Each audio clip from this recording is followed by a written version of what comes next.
Selamat pagi Pak Kakak.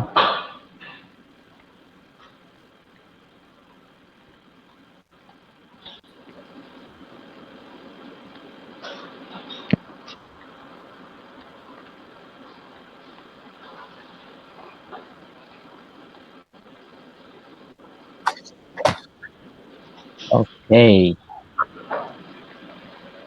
Oke, untuk kelasnya silakan dimulai Pak Kakak. ya, terima kasih. Iya, kita teruskan ya. Eh, Seperti biasa, kita mulai dengan pertanyaan Irfi Lulu. Sekarang sudah bisa. Recording is on. Sudah bisa pakai mic-nya. Irfi.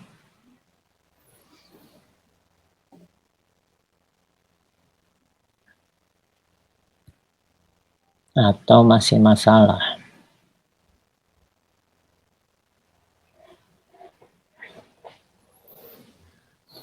Oke, ya selamat pagi untuk semua mahasiswa yang jumlahnya sudah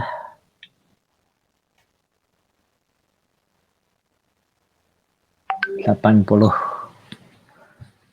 orang ya, mungkin. Saya mulai pertemuan hari ini dengan kembali mengingatkan Anda siap untuk selalu open mic ya, atau bagi yang mic-nya bermasalah gunakan open chat ya. Anda tinggal mengklik tombol yang ada di bawah tombol chat sebelah kiri dari tombol keluar tidak Pak? Keluar, bagus. Ya. Kamu tadi itu siapa?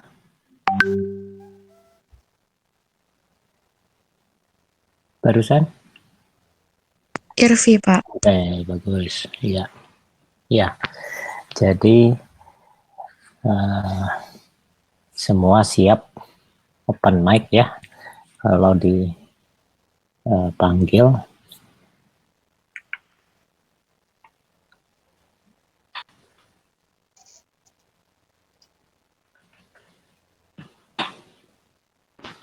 Terakhir kita sudah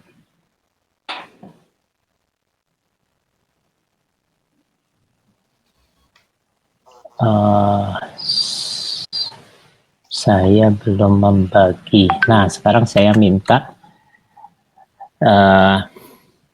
Adila dulu aja. Adila, nanti Irfi belakangan ya. Adila. Mana Adila hadir?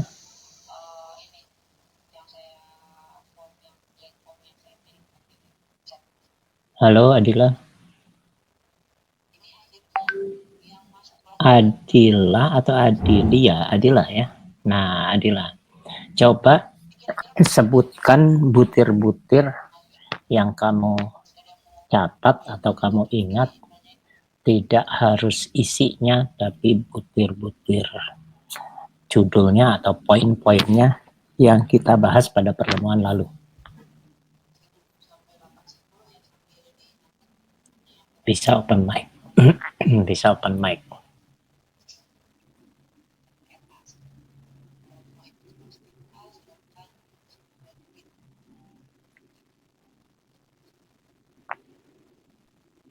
Silahkan Adila.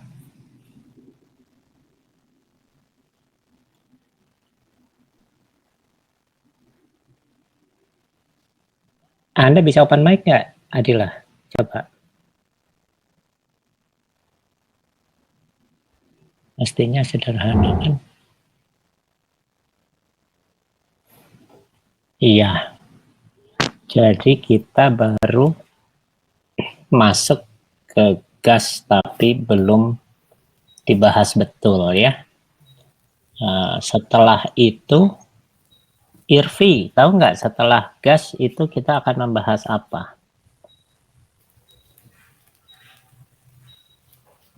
Irvi.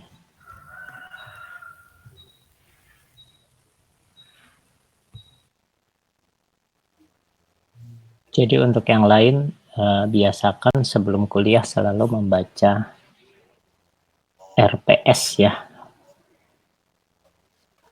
rencana pembelajaran semester, yang ada dari minggu ke minggu. Irvi, silakan. Setelah gas kira-kira apa?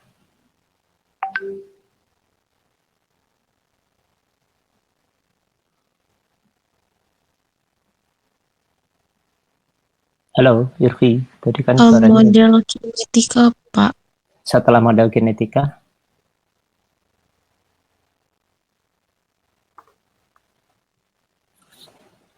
model kinetika itu masih nyambung ya dengan gas, tapi melihat sisi submikroskopiknya ya di tingkat atom dan molekul.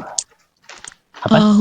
Hukum 1 termodinamika. Betul sekali. Jadi setelah itu baru masuk ke hukum pertama termodinamika. Ya, hukum pertama menyebutkan bahwa mustahil ada energi yang hilang. Itu adalah bagian berikutnya. Ya, sekarang saya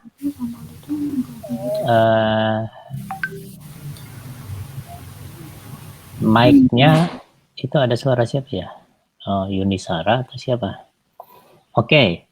Nah, kita mulai dengan gas ya. Sekarang saya pertanyaannya adalah,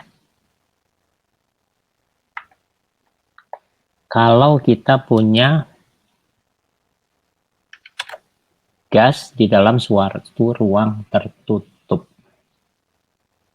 ya, gas dalam suatu ruang tertutup yang tidak bocor, ya, lalu gas itu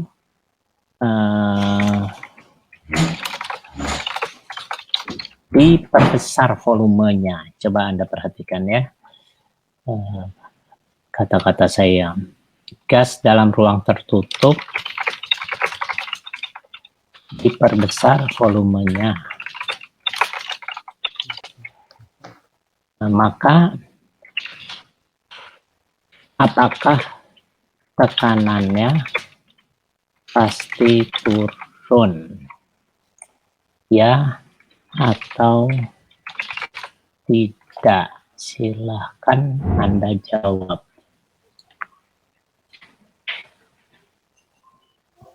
Ini mengenai gas dan hukumnya ya.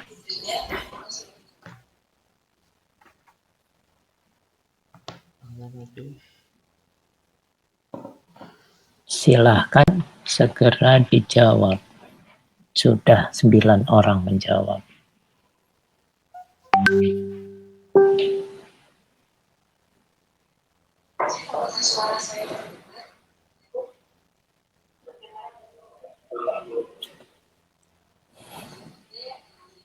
Volumenya diperbesar.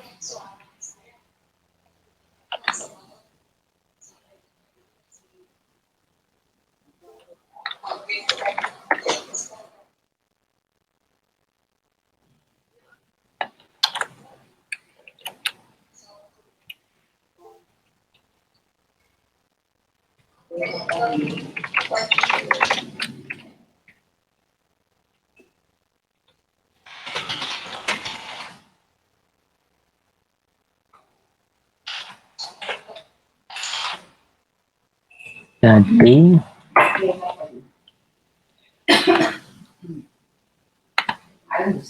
silahkan mohon cepat. Setelah yang sudah menjawab soal nomor 1 itu, segera jawab soal ini yang ada di bawahnya.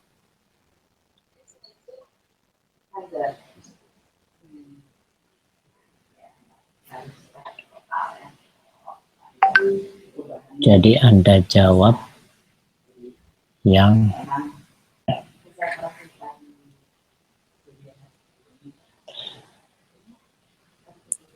Lalu untuk yang sudah menjawab 2 soal itu,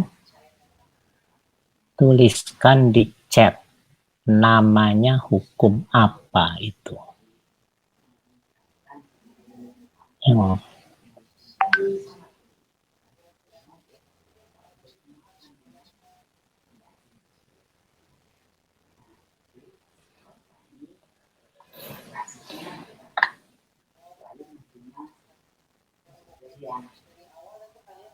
Silahkan ditulis bagi yang sudah menjawab, tulis di chat hukum apa namanya.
Bagus, di chat sudah 35 orang ya, terus meningkat. Itu hukum Boyle, betul ya. Sekarang kita lihat polls-nya. Yang pertama, yang kedua, kita lihat yang kedua dulu. Kalau gas dalam ruang tertutup diperbesar volumenya, maka tekanannya sudah pasti turun. Betul mestinya.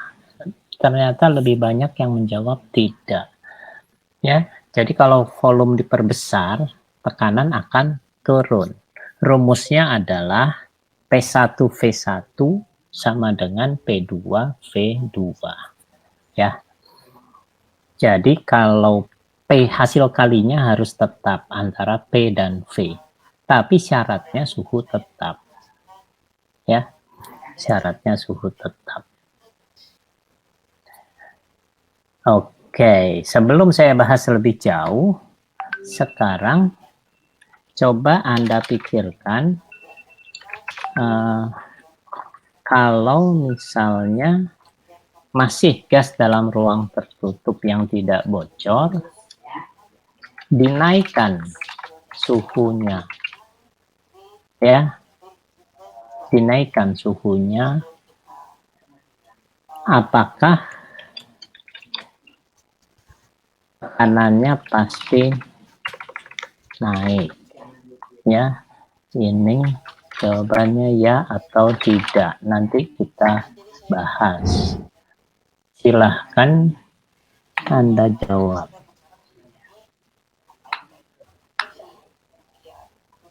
Yang nomor 3. Yang nomor 4. Silahkan yang nomor 3 dulu ya, fokus menjawab yang nomor 3.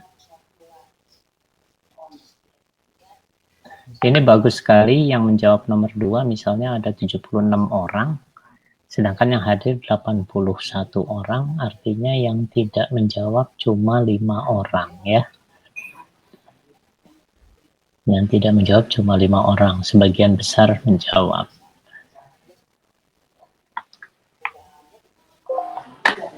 Maaf Pak Kakak. Ya? Untuk yang hadir kelas 1 ini hanya 76 orang Pak, sesuai potensi. 76 kalau Persewa. Jadi di sini 83 karena ada yang double mungkin ya. Ada Iya, yang mungkin Pak. Tambah 3 kita Pak, dosen. tambah kita, oke.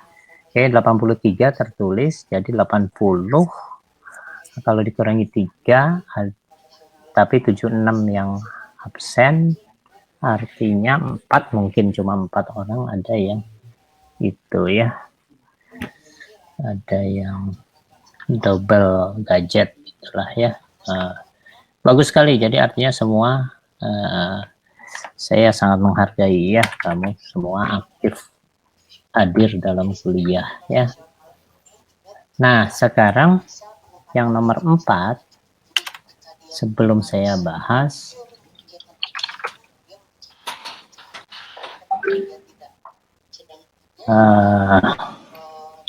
gasnya saya spesifikkan saja supaya tergambar gasnya bukan gas yang punya sifat aneh-aneh ya. Saya tulis sekarang nomor 4, gasnya gas helium ya, atau gas hidrogen juga bisa. Silahkan yang nomor 4 dijawab.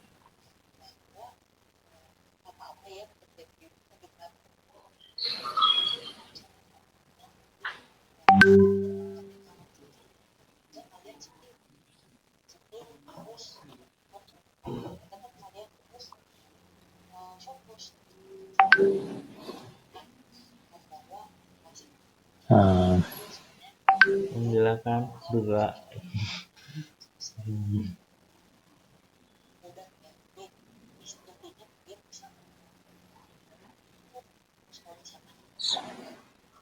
Untuk yang sudah menjawab nomor 4, Gua nggak dengar ini. yaitu Dimas. Lebih pentingan ini. Anda bisa open mic, Dimas. Lebih pentingan ini soalnya bapaknya. Halo Dimas.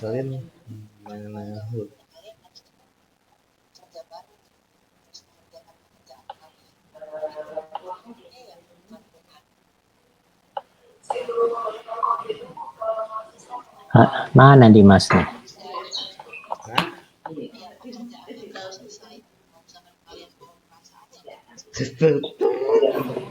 Iya. Halo Dimas, saya tahu Anda hadir ya karena sudah menjawab. Suara saya terdengar, Dimas? Gerakan kursor ke bawah, lalu di situ ada tombol.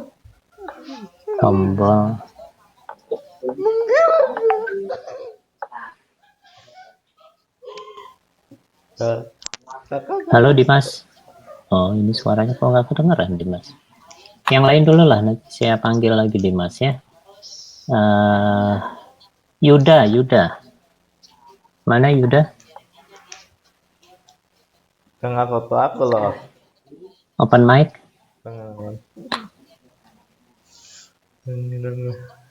Oke, Anda sudah terlihat. Suara saya terdengar, Yuda? Halo. Ini kok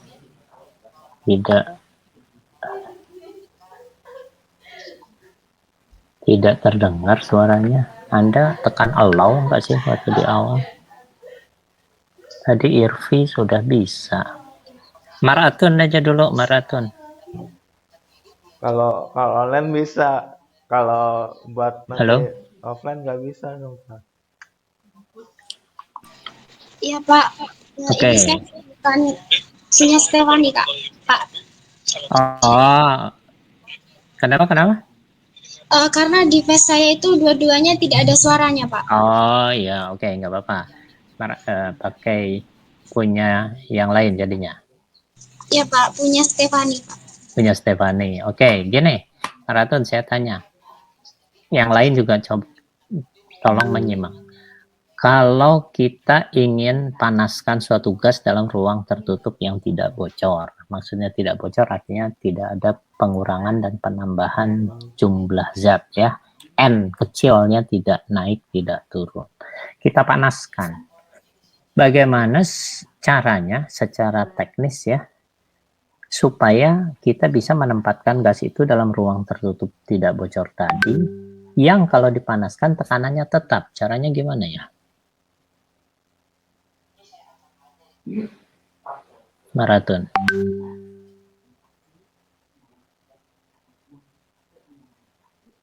Kita panaskan, tapi tekanannya tetap. Kan mestinya tekanannya berubah ya. Tapi ini kita panaskan, tekanannya tetap. Itu settingnya atau teknisnya itu seperti apa? Silahkan Maraton.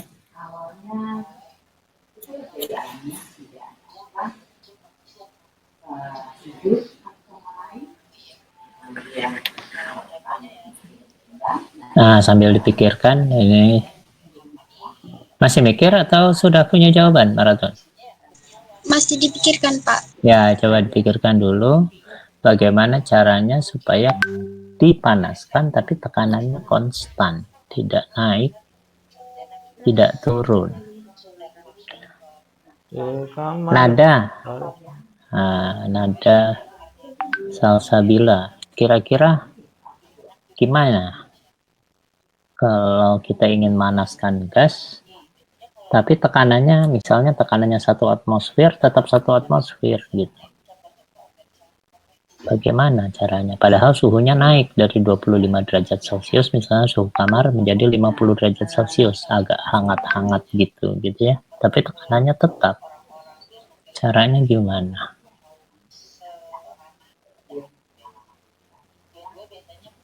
Apa? Wadahnya harus seperti apa?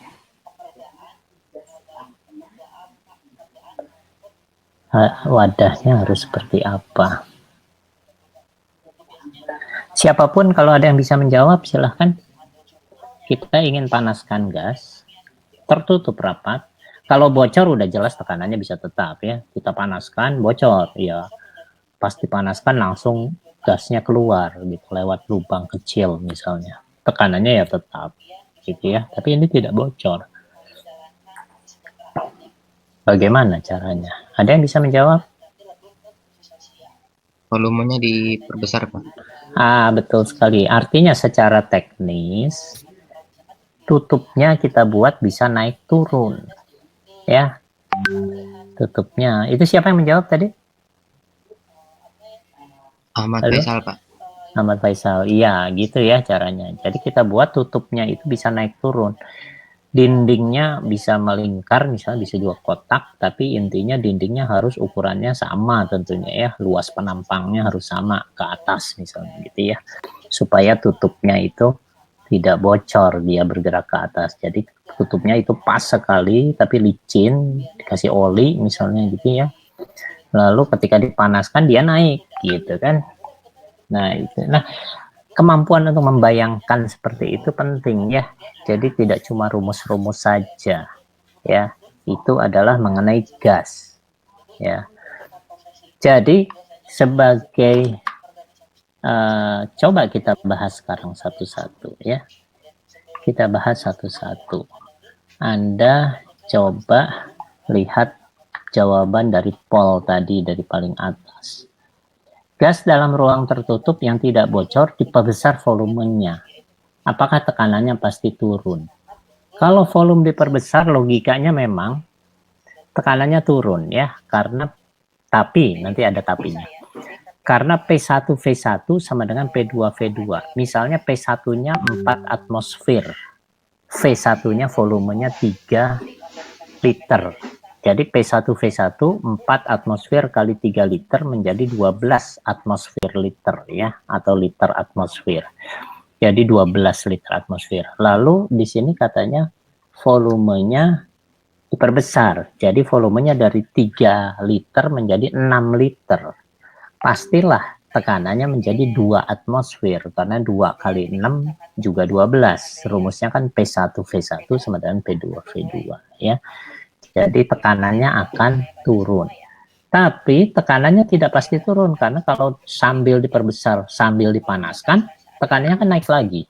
Jadi tekanannya bisa saja tetap, atau bahkan tekanannya naik kalau kenaikan suhunya ekstrim. Ya, jadi nomor 1 jawabannya mestinya tidak. Di sini ada 52% menjawab tidak. Jadi separuh lebih sedikit ya. Saya harapkan nanti waktu ujian ini menjadi 100% ya kalau ditanyakan. Oke, nomor 2. Gas dalam ruang tertutup yang tidak bocor diperbesar volumenya pada suhu tetap. Apakah tekanan gas itu pasti turun? Jawabannya mestinya apa ini? Jawabannya yang nomor 2. Putri Arbi. Coba yang nomor 2 itu saya bacakan ulang. Gas dalam ruang tertutup yang tidak bocor diperbesar volumenya pada suhu tetap. Apakah tekanan gas itu pasti turun? Iya atau tidak? Putri. Atau Maratun, balik lagi yang tadi masih mikir yang itu, tadi sudah dijawabkan. Apa? Pasti turun, Pak. Karena Pasti turun. Iya? Iya, Pak. Karena volumenya itu kan diperbesar, tapi suhunya dinaikkan gitu kan, Pak? Suhunya tetap. Suhunya tetap. Iya, Pak. Berarti turun, Pak. Iya, berarti turun. Iya, jadi yang ini mestinya iya ya jawabannya. Ini malah 47% yang menjawab iya. Jadi memang akhirnya ini sudah diulang-ulang dari SMA, lalu tingkat pertama, tapi akhirnya separuh malah kurang itu yang paham betul ya. Jadi coba bagi yang masih menjawab salah direnungkan kembali ya. Nah, yang nomor 3, gas dalam ruang tertutup yang tidak bocor dinaikkan suhu. Apakah tekanannya pasti naik?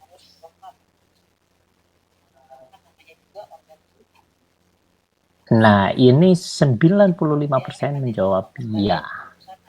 Padahal tidak disebut suhunya dinaikkan pada volume tetap. Malah pas ditulis pada volume tetap yang bawah malah jadi turun 87%. Malah yang bawah itu mestinya yang 100% benar. Yang nomor 3 itu belum tentu. Jadi tidak bisa kita jawab iya. Ya. Sebetulnya lebih tepat memang belum tentu. Bisa ya, bisa tidak. Ya, ini soal ini memang tidak bisa jawabannya tidak jelas ya. Jadi apakah tekanannya tapi ada pasti. Jadi tidak kalau ada pasti, ada kata pasti, jadi tidak. Kenapa? Coba Anda bayangkan. Ya, Anda bayangkan saja. Nah, karena begini, kalau dipanaskan tapi sambil volumenya diperbesar sekali, ya tekanannya belum tentu naik. Bisa saja turun karena pengaruh volume lebih dominan gitu ya. Nomor berikut barulah ya. Ya, jadi mudah-mudahan Anda sudah paham ya. Yang tadi masih menjawab salah, semoga Anda sekarang sudah mengerti kenapa salah ya. Jadi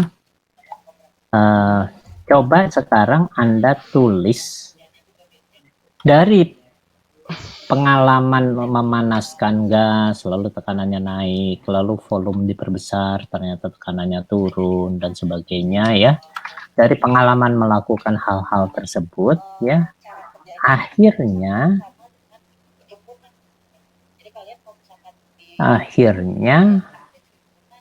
bentar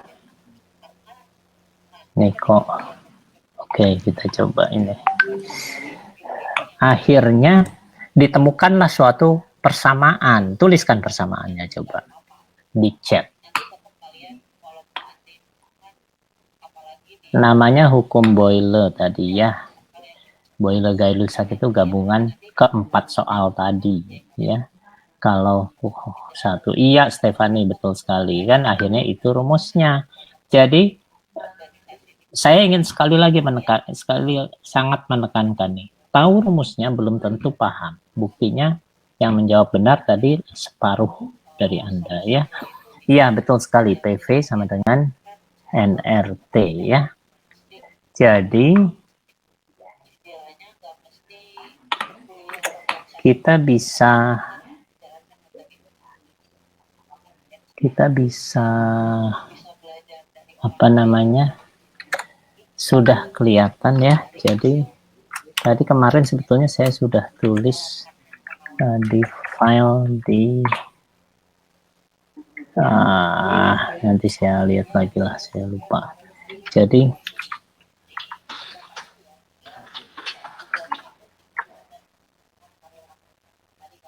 judulnya gas saja lah ya, supaya itu. Jadi kemarin kan kita sudah bahas gas itu apa ya. Jadi gas itu bisa sebentar ini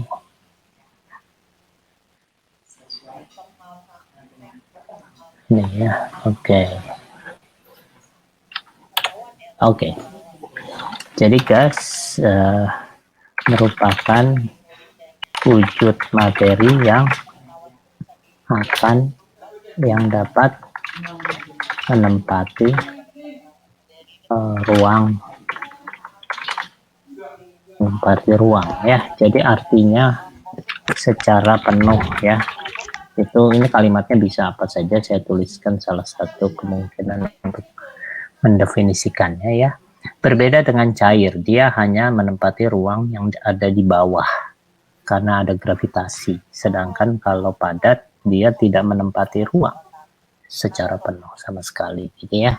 Kemarin kamu sudah menjawab dengan cara lain, yaitu gas merupakan materi yang terdiri atas partikel-partikel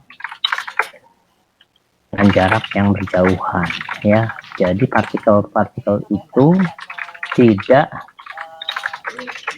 saling bersentuhan kecuali saat pertumbukan ya. Jadi kalau gas itu partikel itu akhirnya disebut atom kalau helium, disebut molekul kalau hidrogen ya.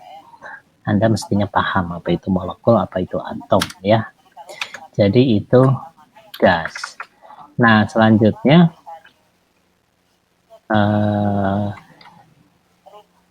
ini kita bisa sebut sebagai definisi makroskopik, sedangkan ini dari sisi submikroskopik.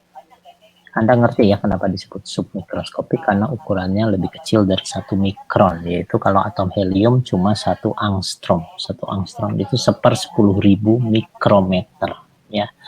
Hukum-hukum gas. Hukum-hukum gas itu yang pertama tadi yang disebut hukum Boyle ya. Hukum Boyle itu P1 sama dengan P2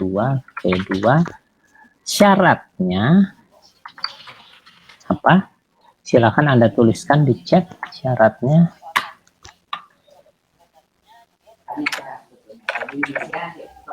Syaratnya apa?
Mohon maaf Pak Kakak, masih off mic Pak ya? Oh masih, oke. Saya ngomong sendiri tadi, belum di on kan. Oke, gini. Tadi terakhir saya bicara apa ya? Mengenai ini saya gitu ya. Mengenai ini saya tadi masih on mic ya. Yang bertumbukan itu masih Pak, yang sampai dengan mesin tadi. Oke. Oh iya. Oke. Nah, sekarang pertanyaannya, ya syaratnya. Oke. Sekarang pertanyaan tadi saya ada pertanyaan yang rupanya kamu tidak menjawab karena tidak mendengar. Selain syarat suhu tetap, ada satu syarat lagi yang wajib dipenuhi supaya hukum Boyle ini berlaku. Hukum Boyle berlaku. Ada satu syarat lagi.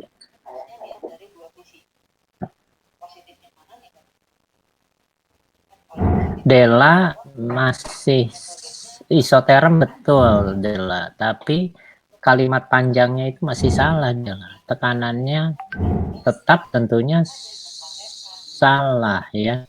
Nah, volume tertutup betul. Maunya tetap persis, suhu tetap dan tertutup. Itu artinya L-nya tetap ya.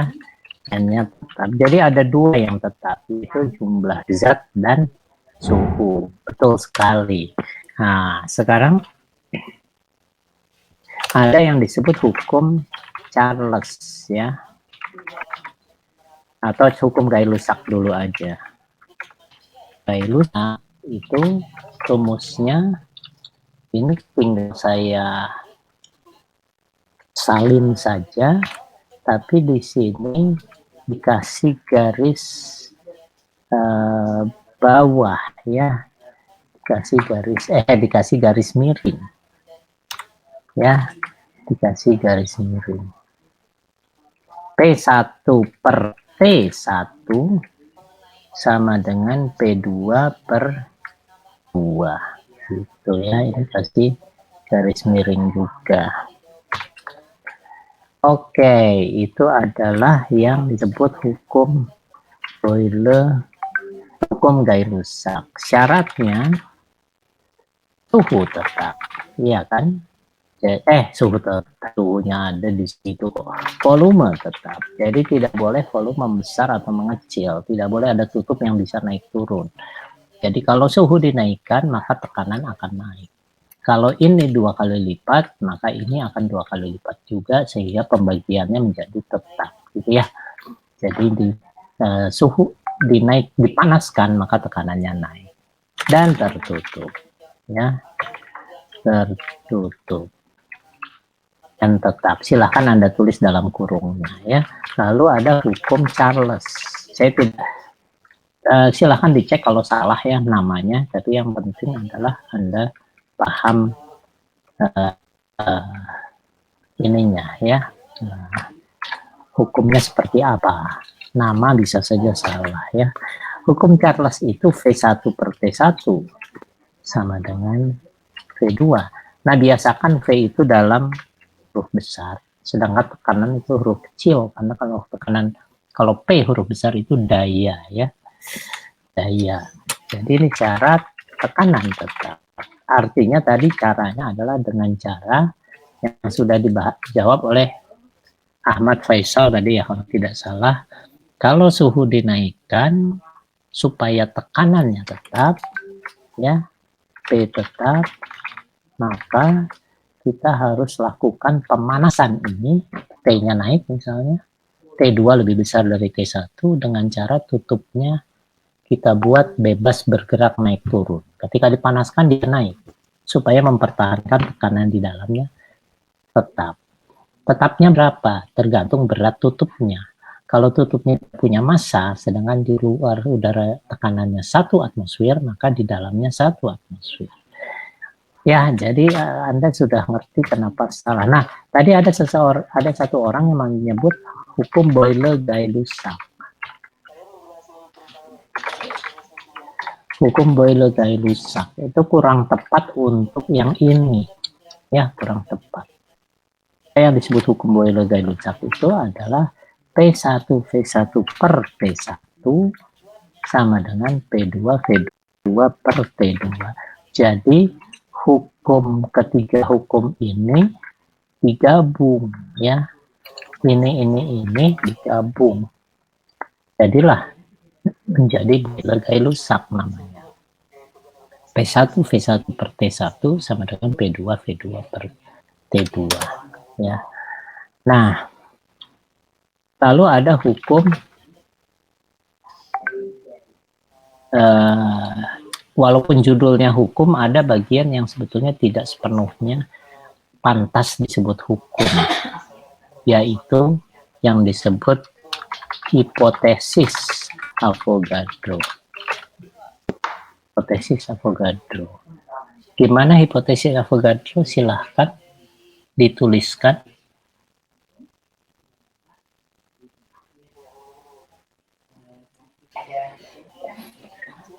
Hipotesis. Jadi harus, kalau hipotesis artinya belakangan baru dibuktikan ya. Kalau hukum memang dia sudah membuktikannya, sudah melakukan percobaan gitu ya. Kalau ini syaratnya tinggal tidak bocor ya, atau tertutup, atau N tetap ya. Gimana Pak Avogadro? Pada suhu dan tekanan tetap, betul Huswatun? Apa kalimat berikutnya?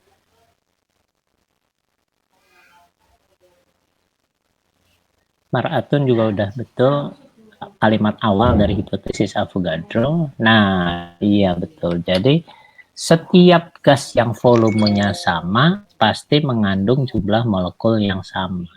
Ya. Kalau V1 sama dengan V2, maka pastilah N1 sama dengan N2 supaya V1 per N1 sama dengan V2 per N2. Tapi kalau V1 lebih besar dari V2, maka pastilah N1 lebih besar dari N2. Artinya kalau volume gas 1 2 kali lipat volume gas 2, maka jumlah gas 1 atau jumlah partikel gas 1 pasti 2 kali dari jumlah partikel gas 2. Partikelnya bisa atom, bisa molekul, tergantung dia helium misalnya He atau H2 misalnya. Iya. Jadi Anda harus menggunakan istilah yang benar sesuai jenis gasnya, bisa atom, bisa molekul. Tapi selebih amannya kita sebut partikel ya. Jadi ini V1 per N1 sama dengan V2 per N2.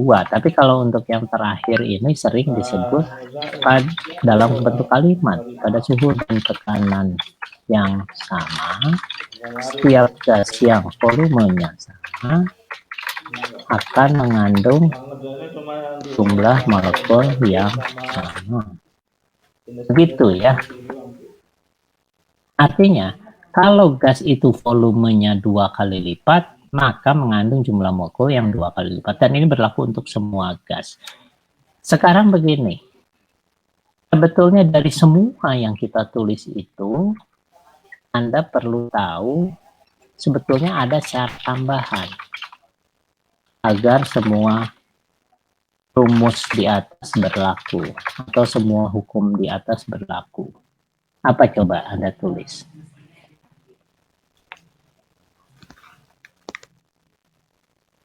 Apalagi syarat tambahan?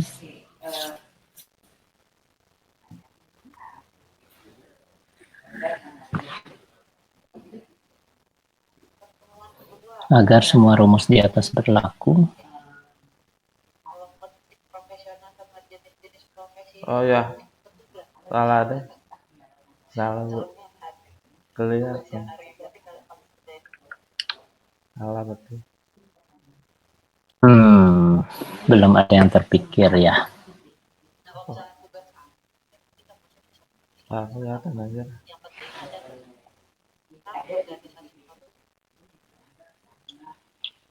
Yaitu gasnya berupa gas apa? Iya, kalimatnya yang bisa diperbaiki Nadia. Jadi kalau gas itu gas ideal ya, tapi akhirnya memang terdapat konstanta gas ideal memang. Tapi intinya kalau ideal tidak berlaku. Tapi begini, praktis gas yang kita kenal seperti oksigen, nitrogen, udara, helium, hidrogen, bahkan klor yang ukurannya besar, maka itu semua adalah ideal. Maksudnya semua memenuhi ini. Artinya sifatnya kalaupun tidak ideal itu mendekati ideal. Ya sangat mendekati ideal karena ketika dicoba rumusnya dicoba oleh Boyle misalnya, ternyata tepat sekali, sangat akurat. Pertanyaan berikutnya, kapan rumusnya jadi tidak berlaku? Misalnya untuk gas klor misalnya. Kalau klornya dalam keadaan seperti apa? Cl2 ya. Maka dia akan menyimpang, rumusnya tidak sesuai itu. Kalau apa? Silahkan Anda tulis. Akhir gasnya menjadi gas nyata. Kalau kondisi itu dipenuhi, kondisinya seperti apa? Silahkan Anda tulis. Salah ini. Salah kerjaan aja. Belum tahu?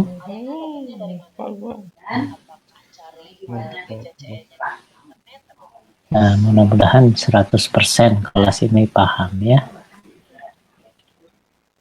Ada yang bisa menuliskan jumlahnya partikelnya banyak, tapi dengan volume yang segitu juga. Jadi harus jelas partikelnya bukan sekadar banyak, tapi kalau partikel banyak tapi volumenya makin gede, nggak ada gunanya juga maraton. Maksud saya tidak akan menjadi menyimpang dari rumus itu. Tapi itu jawabannya udah betul ya, cuma kurang dilengkapi saja.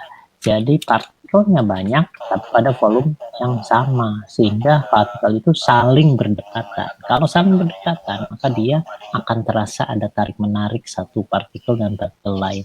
Gaya tariknya mulai terasa. Nah, pada saat gaya tariknya terasa itulah dia menyimpang. Ya, artinya ada asumsi, ya, ada asumsi pada rumus di atas, ya, ada asumsi. Asumsinya apa? Asumsinya tidak ada tarik-menarik antar molekul gas. Akhirnya ada yang disebut sebagai model asumsi gas ideal, ya. Tapi sebelum itu kita tulis dulu persamaan keadaan, ya. Persamaan keadaan itu pengertiannya itu adalah persamaan yang menghubungkan berbagai besaran. Nah, ini yang harus nanti dilengkapi. Dengan berbagai besaran yang menggambarkan keadaan sistem. Nah, makanya disebut persamaan keadaan karena besaran-besaran itu menggambarkan keadaan sistem. Apa yang ada yang kurang? Jadi persamaan keadaan adalah persamaan yang menghubungkan berbagai besaran yang menggambarkan keadaan sistem. Bisa saja di sini besaran gas, ya. Bisa saja dikasih titik sih. Di sini besaran itu menggambarkan keadaan sistem, boleh saja seperti itu, ya. Makanya ada persamaan keadaan gitu, ya. Jadi kalau besarannya berubah, misalnya volumenya 2 kali lipat lebih besar, maka kita sebutnya keadaan sistem berubah. Jadi Anda jadi paham juga apa itu keadaan ya. Nah, sekarang gini. Pertanyaannya kembali kepada pertanyaan saya. Ada definisi ini yang agak kurang. Sekarang saya tanya, apakah besaran yang dimasukkan ke dalam persamaan itu termasuk besaran laju gerak molekul gas? Dimasukkan atau tidak? Jadi coba saya pause lagi ya. Apakah laju molekul gas merupakan besaran yang juga dimasukkan dalam persamaan keadaan gas? Ya atau tidak? Silahkan Anda jawab. Silahkan, sudah ada pollnya di situ, pollingnya.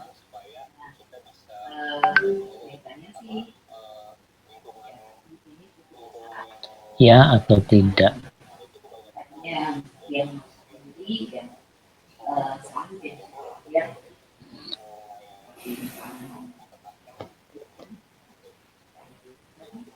Persamaan keadaan itu apa sih? Nah, kalau Anda lihat, nah apakah di situ ada laju molekul gas dalam persamaan keadaan? Ada 13 bilang ya, ada 4 bilang tidak.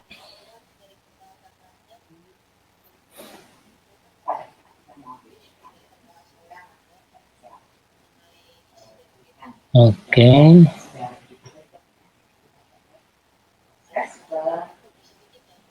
Masih belum mencapai 50 orang yang menjawab.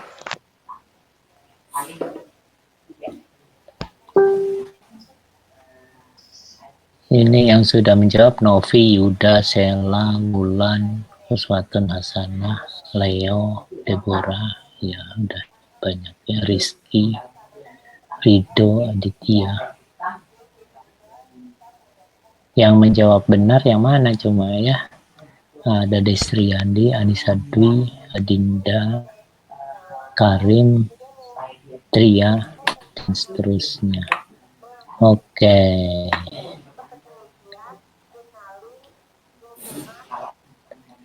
Jawabannya adalah molekul gas itu lajunya, misalnya kecepatannya adalah misalnya 200 meter per detik misalnya.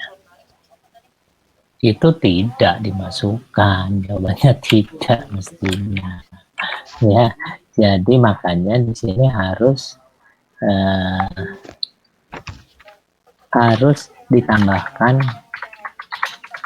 besaran makroskopik. Ya.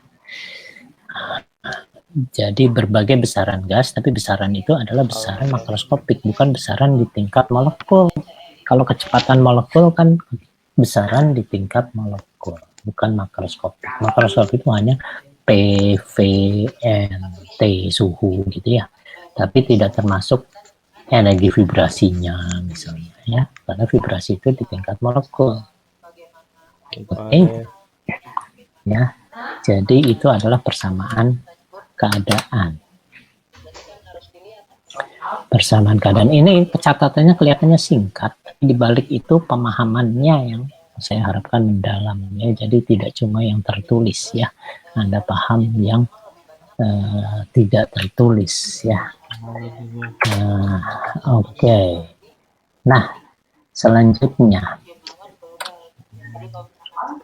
jadi persamaan keadaan itu contohnya bagaimana? Coba Anda tulis persamaan keadaan di chat. Persamaan keadaan yang Anda kenal. Saya lihat chatnya, silahkan Anda tulis di chat. Persamaan keadaan itu apa contohnya?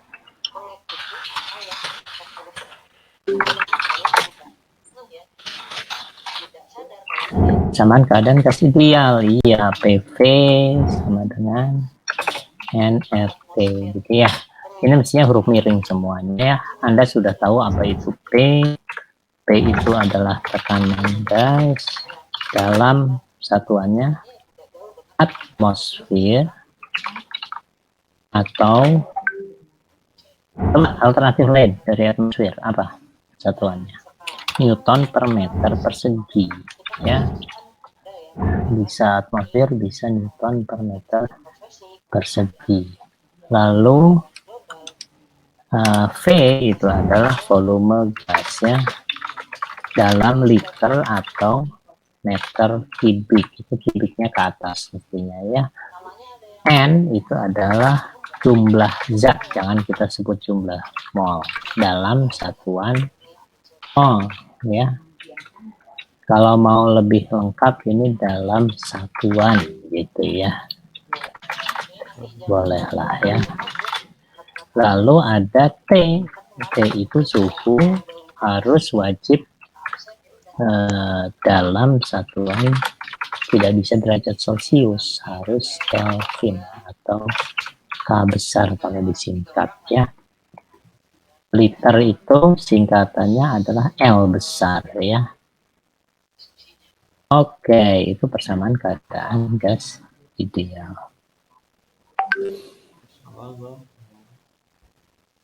Jadi itu pengertian persamaan keadaan. Nanti kita akan bahas persamaan keadaan gas nyata, ya. Jadi atau sekalian aja lah, keadaan gas ideal, keadaan gas nyata. Nah, PR ini, Anda coba PR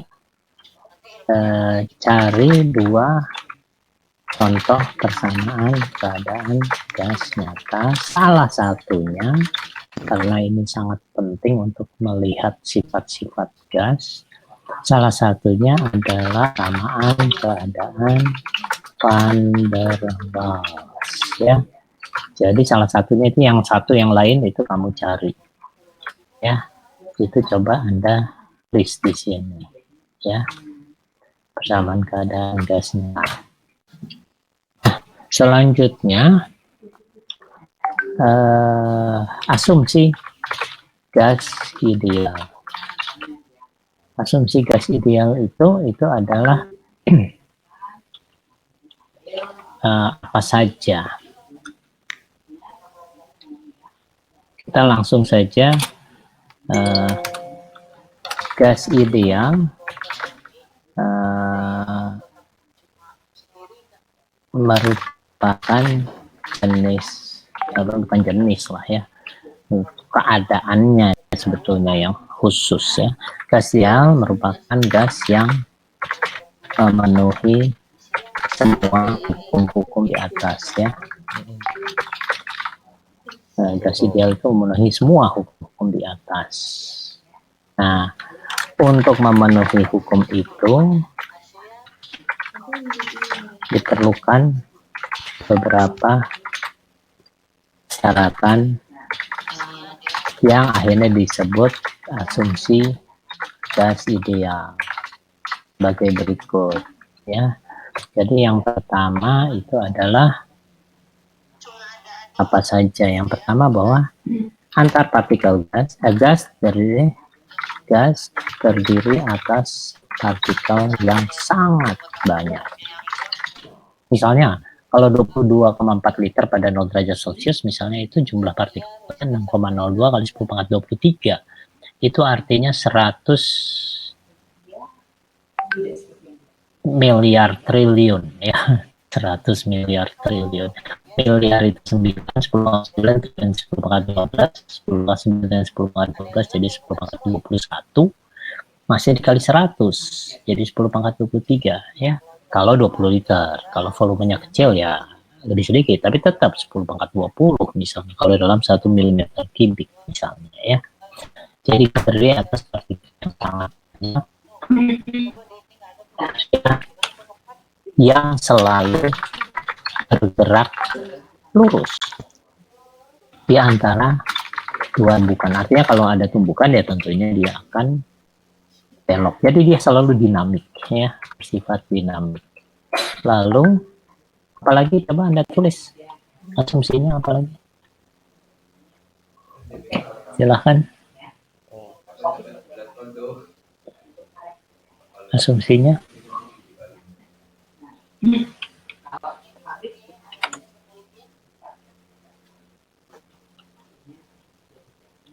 Oh, ini di sini saya tulis ya. Nah, ini kita sebut bab 2 lah ya. Bab 1 pendahuluan ya, sistem lingkungan dan sebagainya ya.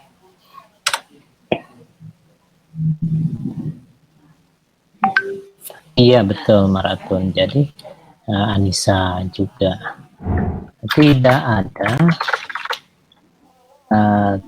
tarik menarik atau tolak menolak.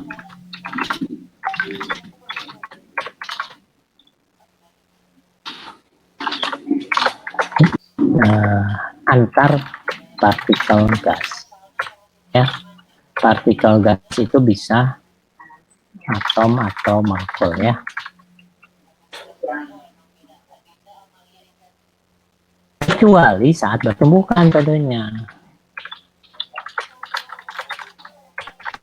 Sedikit untuk informasi, pada saat bertumbukan bisa terjadi adanya tolak menolak kan,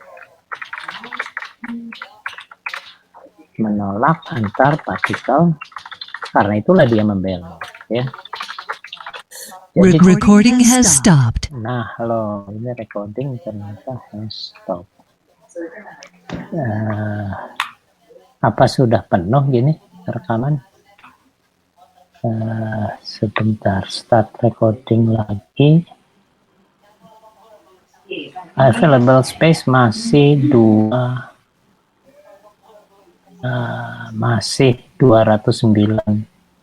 menit. Oh, start recording lagi lah.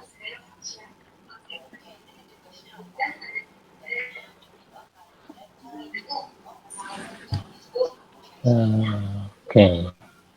Recording is on. Ya. Iya. Jadi lalu berikutnya volume partikel gas tidak punya volume. Tidak memiliki volume. Artinya dia di volumenya artinya volumenya diambil dan partikel gas berupa titik, kalau dalam bahasa matematika ya, titik sempurna, bertitik saja, tidak punya volume ya. Itu asumsi berikut. Lalu berikutnya gerakan partikel gas memenuhi hukum fisika, yaitu hukum Newton ya. Hukum mekanika persisnya ya, mungkin ini mekanika klasik lah ya, atau hukum fisika juga boleh lah. Mekanika klasik betul ya. Nah, terus apa lagi? Gasnya sangat banyak, tidak ada tarik menarik, geraknya lurus. Ini mungkin bisa saja ditambah, bisa disambung dengan kecepatan tetap di antara dua yang bisa kamu tambahkan ini. Tapi sebetulnya kalau tidak ditambahkan pun masih benar. Karena apa? Karena tidak ada gaya kan, tidak tarik menarik, tidak. Kalau tidak ada gaya ya tidak ada percepatan. Kalau tidak ada percepatan ya kecepatannya tetap. Nah iya betul, saya ada yang terlupa Anissa, betul sekali. Jadi tumbukannya ya, tumbukan antara partikel gas dan antara partikel gas itu dengan dinding bersifat lenting sempurna. Artinya ya lenting sempurna. Jadi itu asumsi gas ideal ya, asumsi gas ideal. Sementara itu dulu ya. Silahkan kalau ada yang lenting itu elastesia adalah ya, istilah lainnya lenting itu elastis. Nah, lalu berikutnya model kinetika gas ya. Jadi model kinetika gas itu sebetulnya didasarkan atas ini ya. Maka ada model kinetika gas. Sering disebut juga teori kinetik gas, ya. Sering juga disebut sebagai molecular kinetic theory, teori kinetik molekul.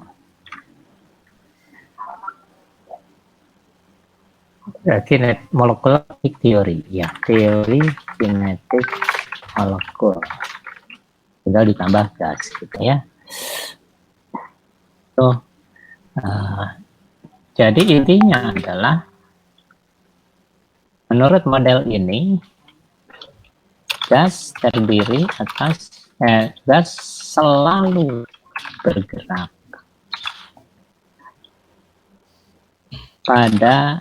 sebetulnya pada dasarnya tidak selalu, ya. Patut dicatat, hal ini hanya berlaku jika tentunya masih gas. Artinya dia soalnya bisa aja menjadi padat, kan. Yang dua, suhu di atas 0 Kelvin. Artinya kalau Kelvin dia tidak bergerak lagi, udah jelas, ya. Yang jelas, walaupun belum 0 Kelvin tapi dia menjadi padat, dia tidak bergerak tapi bergetar masih, ya. Jadi ini perlu tahu juga, ya, tidak sebetulnya tidak selalu, tapi karena di sini ada kata gas, sudah pasti nggak mungkin 0 Kelvin, gitu kan. Karena kalau 0 Kelvin pasti dia padat. Karena kita sebut gas, ya ini kalimat ini benar, ya. Kalimat ini benar. Karena toh ditulis bukan atom selalu bergerak. Kalau atom selalu bergerak itu belum tentu. Atau molekul selalu bergerak, misalnya. Molekul air selalu bergerak. Selama menjadi air atau menjadi uap air, gitu ya. Kalau dia es batu, dia tidak bergerak lagi. Dia diam, cuma bergetar yang ada. Tidak bergerak dalam arti bergerak lurus, ya. Tapi kalau dalam keadaan gas selalu bergerak. Dan geraknya kalau sesuai asumsi di atas lurus, ya. Nah,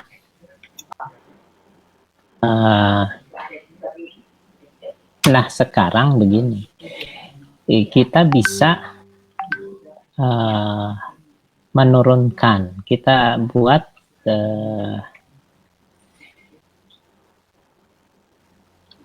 dari model ini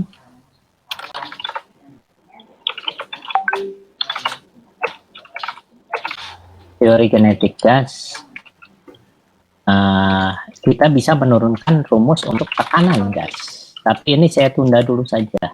Kalau saya sudah pakai itu di pertemuan berikut, ya, saya kosongkan. Nanti kamu ingetin, ya, untuk penurunannya, ya. Tapi intinya akhirnya rumusnya adalah penurunannya dari penurunan ini akhirnya P sama dengan 3. Bentar, angka sepertiganya saya ambil dari sini. Ada nih sepertiga, ya. Sepertiga, mudah-mudahan betul. Kita cek, ya, sepertiga NM V kuadrat. Jadi ini kuadratnya juga ambil dari sini, ya. Ininya harus dikasih garis di atasnya. Nah, ini yang susah, memberi garis di atas ini. Ya sudahlah sementara. Ini per V, ya, dibagi V besar, ya. Mudah-mudahan betul. Iya, semoga betul. Jadi itu tekanan gas rumusnya adalah sepertiga NMV kuadrat, tapi V-nya itu saya garis di atasnya, saya beri garis, ya. Jadi di sini ada garis di atasnya. Artinya apa, coba silahkan Anda tulis. Ada garis di atasnya ini artinya apa?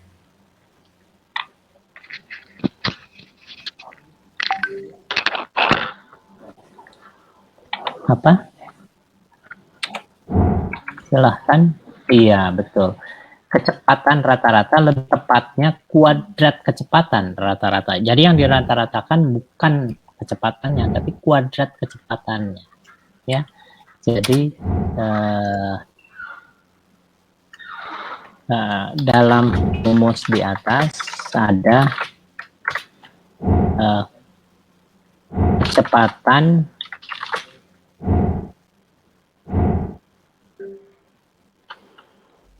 rata-rata dari kuadrat kecepatan gitu.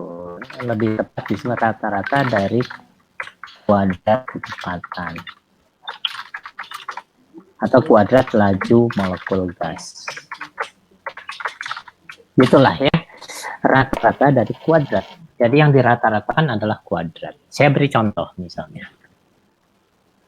Kalau misalnya ada kecepatannya 3 meter per detik, 4 meter per detik, 5 meter per detik. Ini anggap cuma 3 molekul ya, 3 molekul. Dalam pertemuan lalu saya sudah beritahu ya, kecepatannya belum tentu sama. Ada yang lebih cepat, ada yang lebih lambat. Itu sudah saya bahas ya. Nah, balik lagi, 3 molekul. Kecepatannya 3, 4, dan 5 meter per detik. Kecepatan berapa? Silahkan Anda tulis. Tulis kecepatan rata-ratanya. Kalau kecepatannya adalah 3 meter per detik, 4 meter per detik, dan 5 meter per detik. 4, betul Ahmad Faisal, betul kan? Ya, rata-rata. Sekarang, rata-rata dari kuadrat. Berapa? Rata-rata dari kuadrat kecepatan. Bukan, hati-hati, bukan kuadrat dari rata-rata. Yang Anda tulis 16 itu kuadrat dari rata-rata. Yang saya minta adalah rata-rata dari kuadrat. Jadi yang kamu tulis 16 itu adalah kuadrat dari rata-rata. Dibalik. Ya, hati-hati. Hati-hati. Rata-rata dari kuadrat berbeda dengan kuadrat dari rata-rata. Yang Anda itu adalah kuadrat dari rata-rata. Rata-rata dari kuadrat itu artinya 3 kuadrat itu berapa coba? 9. 4 kuadrat 16. Ya.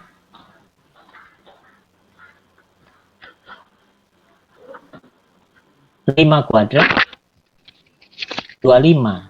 Coba kamu hitung 3 kuadrat tambah 4 kuadrat tambah 5 kuadrat dibagi 3. Jadi berapa?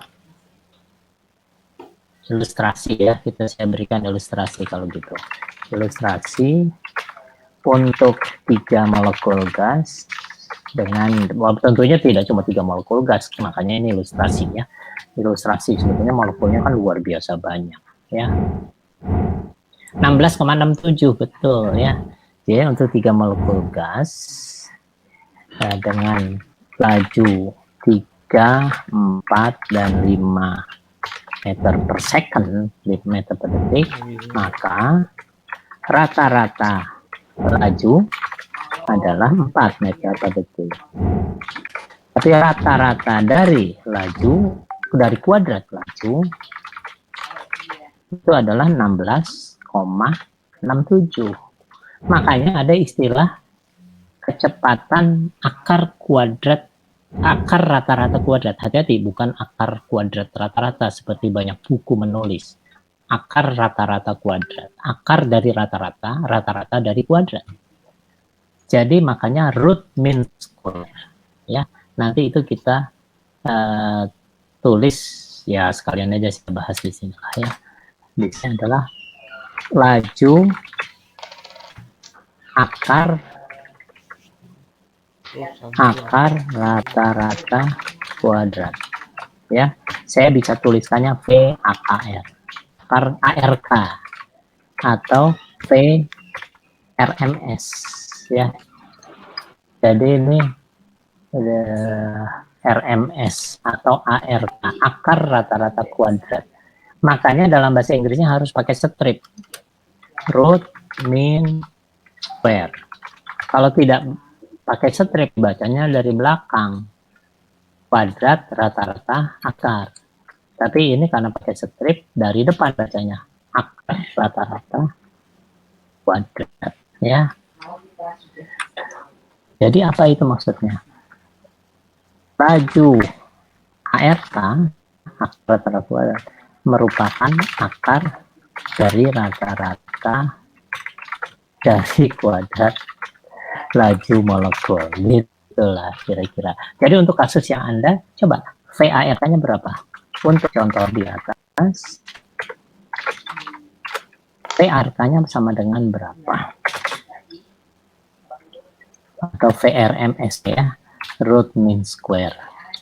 Silahkan, berapa? Akar dari rata-rata, tapi rata-ratanya dari kuadrat. Tulis, coba Anda tulis. Berapa? RMS-nya.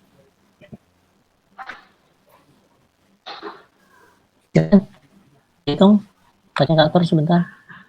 Akar rata-rata kuadrat berapa? Ini anjir mau ngomong. Pusing gua.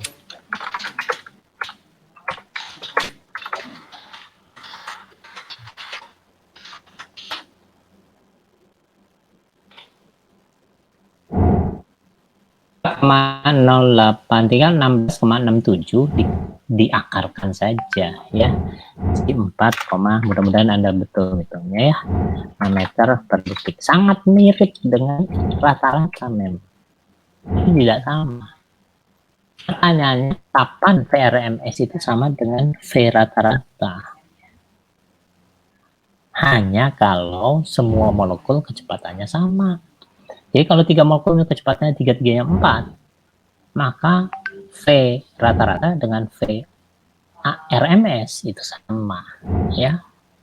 Oke. Nah, selanjutnya dari metode kinetik gas juga kita bisa mencari energi kinetik gas. Energi kinetik gas itu rumusnya apa? Ini dari penurunan juga. Dari penurunan akhirnya dapat EK sama dengan E-nya sebaiknya pakai epsilon sebetulnya ya, supaya untuk menyatakan bukan energi makroskopik. Kalau E besar itu energi makroskopik, energi sistem keseluruhan. Tapi kalau ini energi hanya ininya saja, hanya per molekul atau per atom kalau dia berupa helium misalnya ya. Jadi saya pakai gitu saja ya. Hanya ini subscript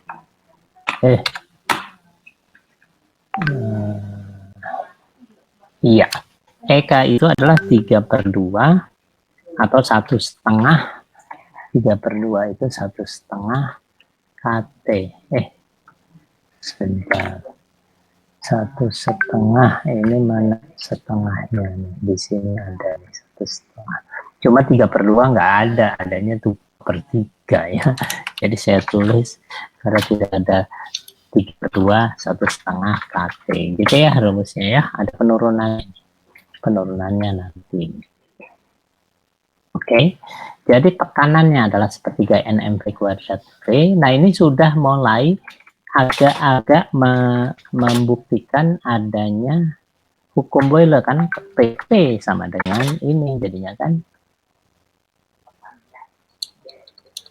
Dari hasil penurunan akhirnya PP sama dengan ini. Dan di atasnya ada garis ya, V kuadrat. Sudah mirip dengan hukum Boyle. Jadi menarik, dengan model ini kita bisa menunjukkan bahwa Boyle semestinya memang berlaku ya. Boyle di sininya adalah nRT ya. Oh, saya harus perkenalkan di sini sebentar. Ini persamaan keadaan ini tidak harus PV nRT atau PV sama dengan NKT ya. Jadi N, kalau pakai N itu pakai mol, kalau ini small itu harus sudah dikalikan oleh 6,02 kali 1/23. Jadi sudah partikel gas. Jadi sini saya harus tambahkan R itu adalah tetapan gas ya, yang sama dengan 0,082 liter atmosfer per Kelvin mol. Tapi bisa juga itu setara dengan 8,314 kalau pakai joule per Kelvin ya. Jadi terserah mau pakai liter atmosfer atau joule. Joule itu artinya tekanannya pakai newton per meter persegi, volumenya pakai meter kubik. Newton per meter persegi kali meter dicoret newton kali meter. Newton kali meter itu daya kali perpindahan, itu adalah kerja itu joule ya. Oke. Nah, gitu ya. Jadi K-nya belum di sini. Ini K-nya adalah sama dengan tetapan Boltzmann, mudah-mudahan benar ya, sama dengan 1, saya lupa 38 ya, kali 10 pangkat min 23 joule per Kelvin. Mudah-mudahan betul, silahkan Anda cek ya. Jadi itu kalau tetapan Boltzmann. Kalau tetapan gas ini ya bisa pakai joule, bisa pakai liter atmosfer. Nah, tekanan gas sudah, energi kinetik molekul gas. Ini lebih tepatnya energetik molekul gas. Ya, rumusnya adalah 3/2 kD, sehingga untuk satu sistem gas akhirnya energinya menjadi berapa? Menjadi 3/2, nah 1/2 itu 3/2 N kT. 1/2 kT itu untuk satu molekul. Kalau ada N molekul, maka N tuh. Jadi N besar adalah jumlah partikel. Saya bisa tambahkan di sini tadi. Jadi di sini N kecil adalah mol, tapi N besar adalah jumlah partikel yang bisa berupa atom, misalnya helium, atau molekul, misalnya H2, gitu ya. Oke, sampai sini ada yang mau ditanyakan? Silakan, kalau ada yang mau ditanyakan.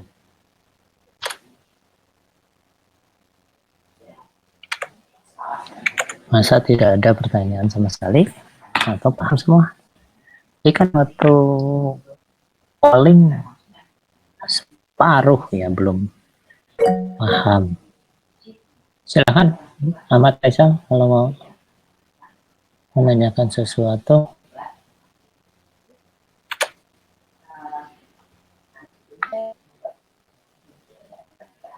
Kursornya gerakan ke bawah. Oh, yang oke, yang bagian mana? Nggak salah di saya penjelasan rumus tadi, Pak. Penjelasan rumus K. Oke. Jadi ini kan rumus yang diperoleh dari gabungan semua ini, ada PV, ada V per T, ada P per T, lalu ada PV per T, lalu ada V per N. Dari gabungan ini akhirnya kita tahu PV N-nya di bawah, T-nya di bawah. Hanya N dengan T-nya pindahkan ke kanan. Akhirnya rumusnya menjadi begini kan. Nah, sekarang begini. N ini adalah jumlah mol. Misalnya kita N-nya mol aja misalnya. Maka bisa pakai rumus yang berbeda, yaitu N-nya diganti bukan 2 di sini yang dimasukkan, tapi 2 dikalikan 6,02 kali 10⁻23 ya. Jadi angka 2 mol itu diganti menjadi 2 dikalikan tetapan Avogadro supaya menjadi jumlah partikel. Tapi supaya tetap sama dengan, nggak mungkin ini dikalikan akhirnya tetap sama dengan ini, jadi membesar kan. Betul ya Faisal ya. Jadi kalau kita kalikan 2 mol ini yang di sini dikalikan 6,02 10 maka ruas kanan ini menjadi membesar. Supaya tetap sama dengan, harus ada yang diperkecil. Diperkecilnya dalam bentuk R-nya ini dibagi 6,02 kali 10⁻23. Jadi R ini kan tadi 8,314 ya. Segini. Kita bagi 6,02. 8,314 dibagi 6,02 akhirnya menjadi 1,38. Akhirnya kali 10 pangkat min 23. Jadi ininya membesar, si N-nya membesar, perbesarannya sampai sebesar tetapan Avogadro, tapi tetapan ininya dikecilkan gitu ya. Jadi si ininya dikecilkan, si K-nya dari R. Ya, gitu ya. Jadi rumusnya bisa dua kemungkinan, bisa RT, bisa NKT. Tapi K-nya menjadi kecil sekali. Sebaliknya N-nya menjadi besar sekali. Bisa dipahami? Bisa Pak, terima kasih Pak. Ya, oke. Ada lagi yang mau ditanyakan?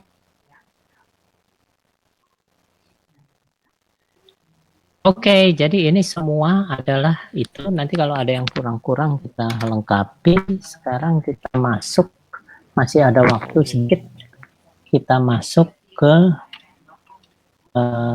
bab 3 ya, yaitu tentang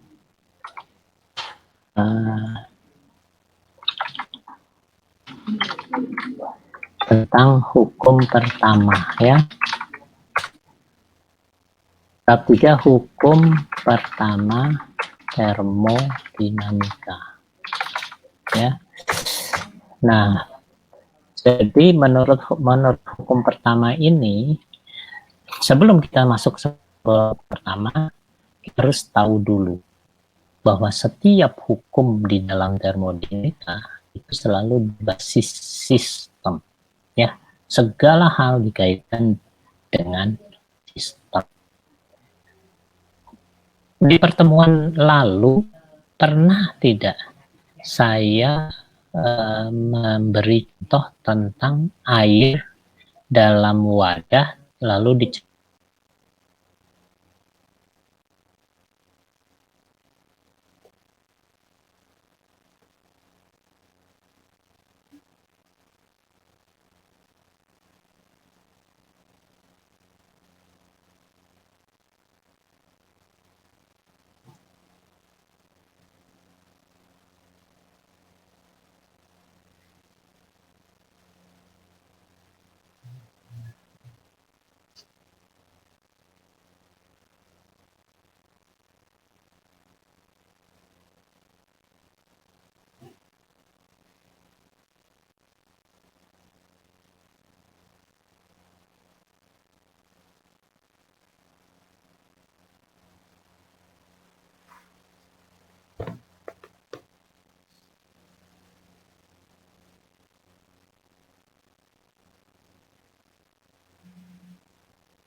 Recording is on.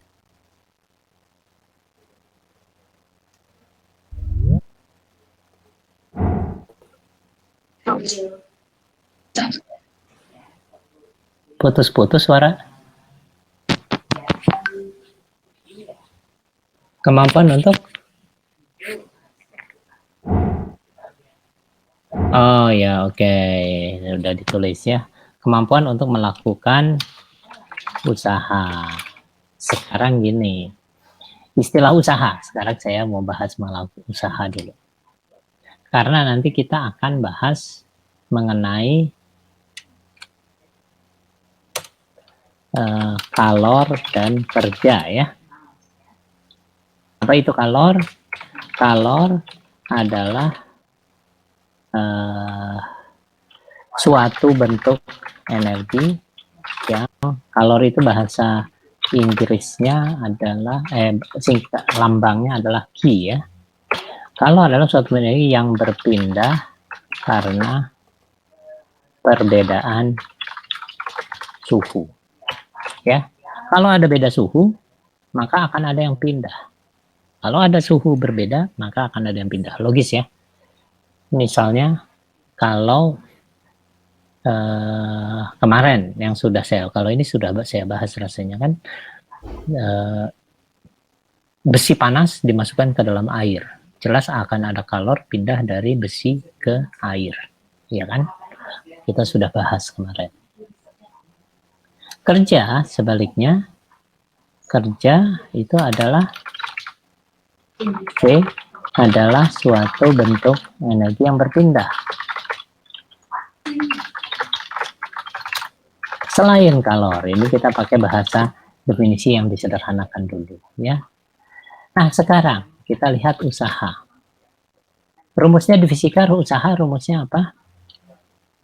Usaha W sama dengan F kali S, ya. Daya kali jarak. Saya kemarin pernah ya menyebut tentang dosen fisika yang mendorong pilar beton seharian penuh. Saya sebutkan nggak sih? Iya, Pak. Iya, iya kan. Jadi kalau dia mendorong pilar beton itu, masa dia disebut tidak berusaha? Kan sudah berusaha, tapi nggak ada kerjaan. Makanya yang nol itu adalah kerja. Jadi ini kemampuan melakukan kerja sebetulnya ya. Kerja itu W sama dengan F kali S. Sudah mulai sekarang tidak lagi pakai istilah usaha ya. Jadi istilah kerja. Jadi kalau orang mendorong pilar beton seharian penuh, maka dia sudah berusaha. Usahanya tidak nol, tapi nggak ada kerjaan gitu. Nol adalah kerja. Jadi S-nya ini nol ya, tidak ada perpindahan. Gitu kan ya. Energi adalah melakukan kerja. Kerjanya itu Fs, tapi di kuliah ini Anda harus terbiasa dengan rumus dW sama dengan Fws. Ya, atau terbiasa juga kalau akhirnya W-nya itu sama dengan integral. Waduh, integral itu susah nulisnya. Nantilah, pokoknya di sini integral F ds gitulah ya. Di sininya ada lambang integral, nanti saya perbaiki. Oke. Kalor adalah itu. Jadi kemarin saya sudah bahas juga. Kalau tidak berpindah namanya bukan kalor. Ya, saya bisa. Jadi di sini harus ada di garis bawahinya, berpindahnya harus kita garis bawahi, atau kalau mau lebih jelas lagi kita merahkan gitu ya. Harus berpindah. Kalau tidak berpindah namanya bukan kalor. Kalau yang tersimpan bukan kalor. Yang pindah namanya kalor. Ketika tersimpan namanya adalah energi termal ya, atau energi dalam akhirnya. Gitu. Makanya setelah kalor dan kerja itu ada konvensi ya, konvensi internasional bahwa kalor dan kerja bernilai positif jika meningkatkan energi dalam. Nah, ini kita sudah bahas kan. Lalu setelah itu kita akhirnya ada energi dalam dan hukum pertama, gitu kan ya. Energi dalam itu rumusnya adalah pengertian energi dalam, energi total yang dimiliki oleh sistem. Tapi kita harus paham bahwa dalam termodinamika kita seringkali tidak membahas energi totalnya, tapi membahas perubahannya. Jadi yang sering dihitung bukan E, tapi delta E ya. Jadi itu perubahan energi dalam.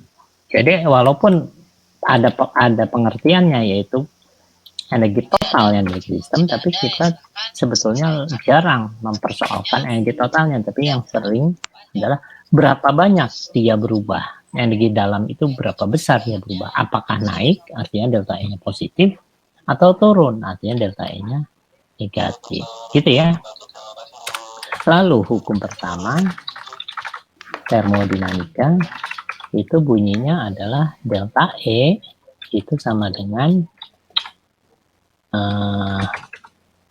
delta E sama dengan Q tambah W. Tapi ini versi di SMA.